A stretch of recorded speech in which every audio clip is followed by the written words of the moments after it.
नमस्कार दोस्तों, मैं विवेक कुमार, आपका पुनः हार्दिक स्वागत है। जो अपना सर्वनाम का टॉपिक अधूरा रह गया था, हाँ अब उसको पूरा करेंगे। तो चलिए पढ़ते हैं सर्वनाम। सर्वनाम, हाँ पुनः दोहरा देता हूं। सर्वनाम का शाब्दिक अर्थ होता है सबका नाम। सर्वनाम किसे कहते हैं? संज्ञा के स्थान पर प्रयुक्त होने वाले या आने वाले शब्दों को क्या कहते हैं? सर्वनाम। सर्वनाम के कितने भेद होते हैं? 6 भेद होते हैं। पहला पुरुषवाचक, दूसरा निश्चयवाचक, तीसरा अनिश्चयवाचक, चौथा प्रश्नवाचक, पांचवा संबंधवाचक और छठा निजवाचक।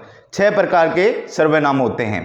पुरुषवाचक सर्वनाम के 3 उपभेद भी होते हैं। पहला उत्तम पुरुष। उत्तम पुरुष में मैं, मेरा, मुझे, हमको, हमें आदि शब्द आते हैं। दूसरा है मध्यम पुरुष। तुम, तुम्हारा, तुमको, तुम्हें आदि शब्द आते हैं। तीसरा है अन्य पुरुष। अन्य पुरुष को क्या कहते हैं? प्रथम पुरुष। उसमें वे, उन्हें, उनको, जो थर्ड पर्सन के लिए जो यूज में लिए जाते हैं, जो प्रयोग में लिए जाते हैं, उन शब्दों को क्या कहते हैं? अन्य पुरुष। अब देखिए, जो चौथा सर्वनाम हमने छोड़ा था वहां से आरंभ करते हैं। वो है प्रश्नवाचक सर्वनाम। चौथा जो सर्वनाम है वो क्या है? प्रश्नवाचक सर्वनाम। प्रश्नवाचक सर्वनाम सबसे बड़ी जो इसकी विशेषता है वो वाक्य के अंत में प्रश्नवाचक चिन्ह आएगा। ठीक है, प्रश्नवाचक चिन्ह आएगा। ये महत्वपूर्ण इसकी पहचान और विशेषता है। ठीक है, कौन कौन से शब्द आते हैं? प्रश्नवाचक सर्वनाम किसे कहते हैं? वे शब्द या वह वाक्य जिसमें प्रश्न का बोध होता हो उसे प्रश्नवाचक सर्वनाम कहते हैं। वे शब्द या वह वाक्य जिसमें प्रश्न का बोध होता हो उसे क्या कहते हैं? प्रश्नवाचक सर्वनाम। कौन से शब्द आते हैं? जैसे कौन, क्या, कब, किसे, किसने आदि शब्दों का प्रयोग होता है। आदि शब्दों का प्रयोग होता है। तो ये आपको ध्यान में रखना है। कौन कौन से शब्द आते हैं प्रश्नवाचक? प्रश्न का बोध करवाएंगे। प्रश्नवाचक सर्वनाम में किसका बोध करवाएंगे? प्रश्न का बोध करवाएंगे। तो ये ध्यानपूर्वक देखने हैं। ये शब्द वाक्य के रूप में कैसे प्रयोग करके आएंगे शब्द वो देखिए। कौन गाना गा रहा है और प्रश्नवाचक चिन्ह। प्रश्नवाचक चिन्ह शब्द शुद्धि में भी पूछ लिया गया है। चिन्ह शुद्ध क्या होता है? चिन्ह। ये शुद्ध शब्द होता है। चिन्ह ये गलत होता है। चिन्ह शब्द को 2 प्रकार से लिख सकते हैं। चिन्ह ये भी शुद्ध है, ये भी शुद्ध है, लेकिन ये गलत है। शब्द शुद्धि में बहुत बार पूछा गया है, इसलिए मैंने बीच में बताया। अब देखिए, कौन गाना गा रहा है। यहां पर प्रश्न किया गया है कि कौन गाना गा रहा है। ये कौन शब्द है, इसमें क्या है? प्रश्नवाचक चिन्ह। ठीक है, प्रश्नवाचक चिन्ह। जैसे दूसरा वाक्य है, तुमने क्या खरीदा। तुमने क्या खरीदा, प्रश्नवाचक चिन्ह। ठीक है, फिर से प्रश्न किया गया है। क्या जो शब्द आया है वो क्या है? प्रश्नवाचक चिन्ह। अब तीसरा वाक्य है, तुम कब जा रहे हो। तुम कब जा रहे हो या तुम कब आओगे, कोई भी वाक्य हो जाएगा। अब ये कब शब्द है, इसमें क्या है? प्रश्नवाचक चिन्ह। अंत में प्रश्नवाचक चिन्ह लगेगा। ये ध्यान में रखना है प्रत्येक वाक्य के अंत में।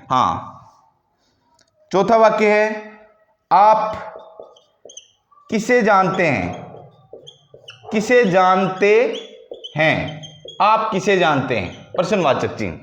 तो अब किसे शब्द आ गया तो भी क्या है? ये प्रश्नवाचक चिन्ह। अर्थात कहने का तात्पर्य, अभिप्राय, मतलब यही है कि प्रश्नवाचक सर्वनाम में पर्सन का बोध होगा, और पर्सन का बोध कराने वाले जो शब्द हैं कौन, क्या, कब, किसी, किसे, किससे आदि शब्द आते हैं, और वाक्य के रूप में हमने प्रयोग करके देख लिया। तो ध्यान से करना है प्रश्नवाचक सर्वनाम।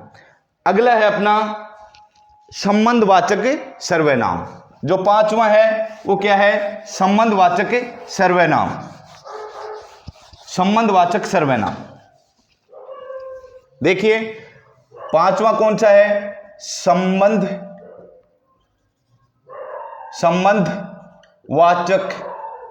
सर्वनाम। संबंधवाचक सर्वनाम। अब संबंधवाचक सर्वनाम की परिभाषा देखिए। दो वस्तुओं के मध्य संबंध का बोध करवाने वाले शब्दों को, दो वस्तुओं के मध्य संबंध का बोध करवाने वाले शब्दों को संबंधवाचक सर्वनाम कहते हैं। यह ध्यान में रखना है। दो वस्तुओं के मध्य चाहे दो व्यक्तियों के मध्य, दो वस्तुओं के मध्य चाहे दो व्यक्तियों के मध्य संबंध का बोध करवाने वाले शब्दों को क्या कहते हैं? संबंधवाचक सर्वनाम। इसका ही दूसरा नाम क्या है? नित्य संबंधी। हाँ, इसका ही दूसरा उपनाम क्या है? नित्य संबंधी। नित्य संबंधी सर्वनाम। कौन कौन से शब्द आते हैं इसमें? हाँ, जो, सो, वो भी कहते हैं। जो, सो, जैसा, वैसा, जैसी, वैसी, जिसकी, उसकी, जितना, उतना। दो शब्द आएंगे और वाक्य के रूप में उसका संबंध स्थापित करेंगे। तो यह ध्यान में रखना है। हाँ, दो शब्द आएंगे। जैसे वाक्य के रूप में जो करेगा सो भरेगा। जो करेगा सो भरेगा। इसमें जो और सो शब्द हैं, ये क्या हैं? संबंधवाचक सर्वनाम। इन शब्दों का प्रयोग होता है संबंधवाचक सर्वनाम में। जो और सो ये शब्द हैं, ये क्या हैं? संबंधवाचक सर्वनाम।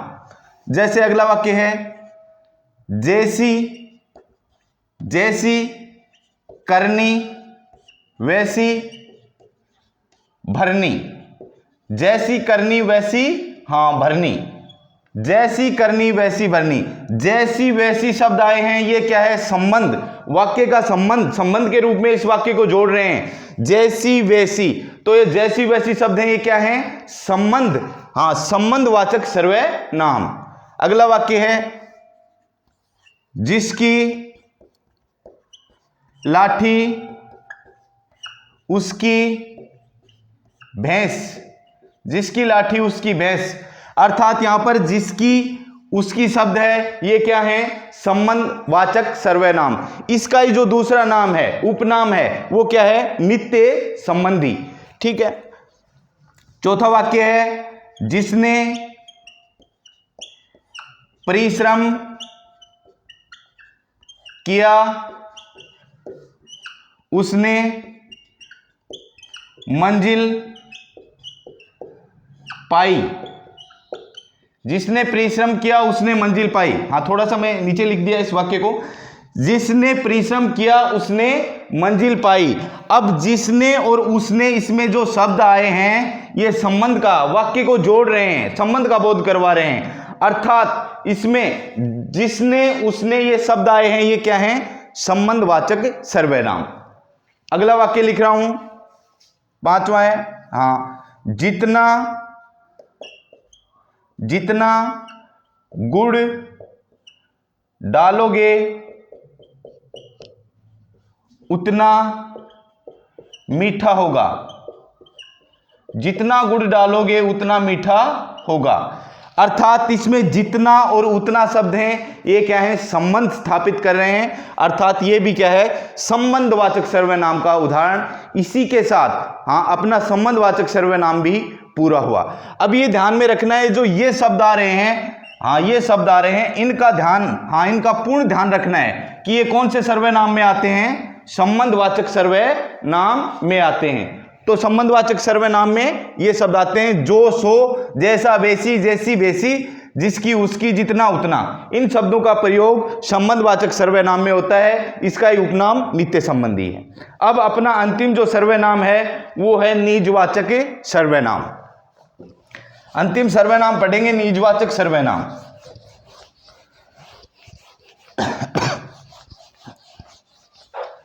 अंतिम सर्वनाम है वो है निजवाचक सर्वनाम।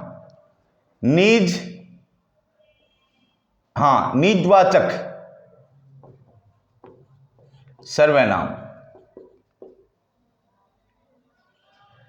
शुद्ध रूप से इसको निजवाचक सर्वनाम बोला जाएगा। निज नहीं कह सकते, लंबा, इस पे बलागात नहीं हो रहा है, मात्रा छोटी है, इसलिए इसको कहेंगे निजवाचक सर्वनाम। निजवाचक सर्वनाम अशुद्ध है।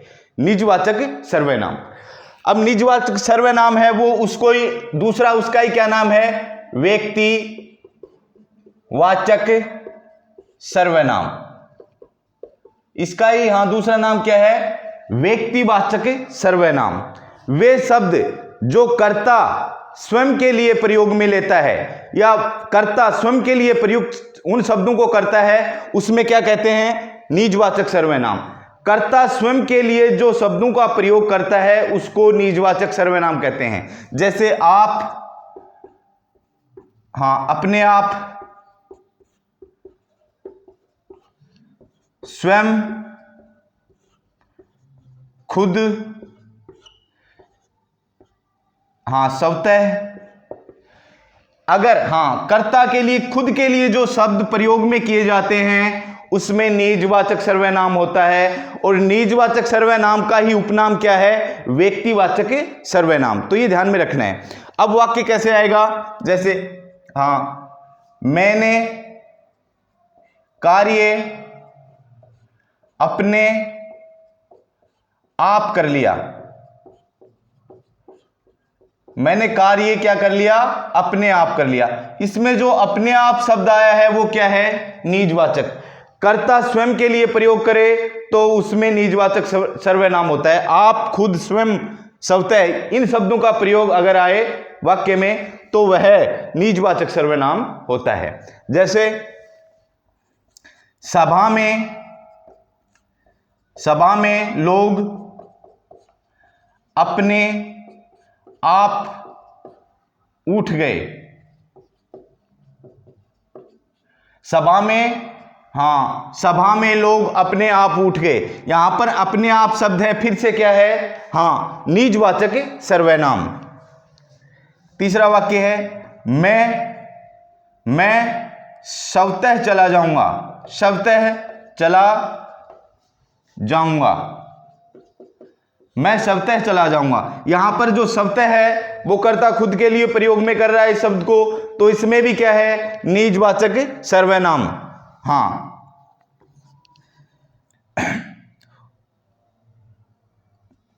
मैंने खाना स्वयं ही बना लिया। मैंने खाना स्वयं ही बना लिया। तो यहां पर स्वयं शब्द आया है, ये कर्ता स्वयं के लिए आया है, तो इसमें भी क्या है? निजवाचक सर्वनाम। अर्थात हम कह सकते हैं कि कर्ता के लिए, कर्ता अपने लिए जो भी शब्द आप, अपने आप, खुद, स्वयं, इन शब्दों का प्रयोग करता है तो उसमें निजवाचक सर्वनाम होता है। अपने सर्वनाम पूरे हुए।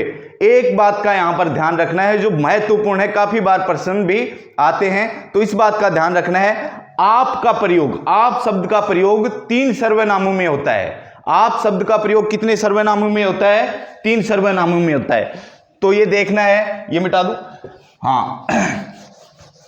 आप शब्द का सर्वनाम अपने पूरे हुए, लेकिन आप शब्द का ध्यान रखना है। आप शब्द का ध्यान रखना है। अब देखिए, आप, ये आप शब्द है, ये आप जो शब्द है इसका प्रयोग 3 सर्वनामों में होता है। कितने सर्वनामों में होता है? 3 सर्वनामों में। पहला है आप पूजनीय हैं।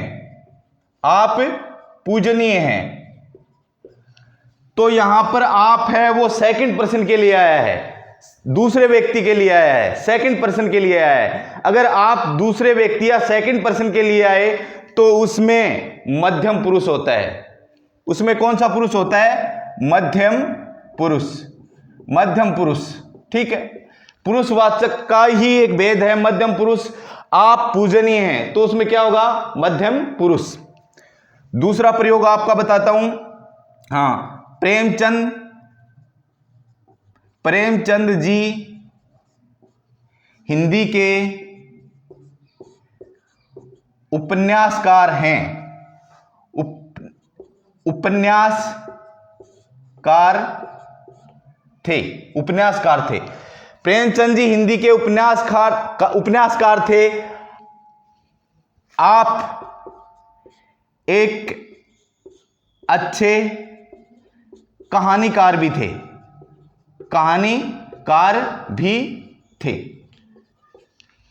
अर्थात यहां पर जो आप शब्द आया है, प्रेमचंद जी हिंदी के उपन्यासकार थे, आप एक अच्छे कहानीकार भी थे। यहां पर प्रेम जी उपस्थित नहीं है, उनके बारे में हम बात कर रहे हैं। अर्थात वो कौन से? हाँ, थर्ड पर्सन, तीसरे पर्सन के रूप में आ गए। अगर थर्ड पर्सन के रूप में हम लेते हैं तो वो कौन से पुरुष में आता है? पुरुषवाचक का ही एक भेद है, अन्य पुरुष। अन्य पुरुष को क्या कहते हैं? प्रथम पुरुष। अन्य पुरुष को क्या कहते हैं? प्रथम पुरुष, ठीक है। तीसरा वाक्य है आपके रूप में, मैं अपने आप चला जाऊंगा। मैं अपने आप चला जाऊंगा। यहां पर जो अपने आप शब्द है वो कर्ता के लिए, स्वयं के लिए आया है, तो इसमें आप शब्द है वो निजवाचक सर्वनाम में आएगा।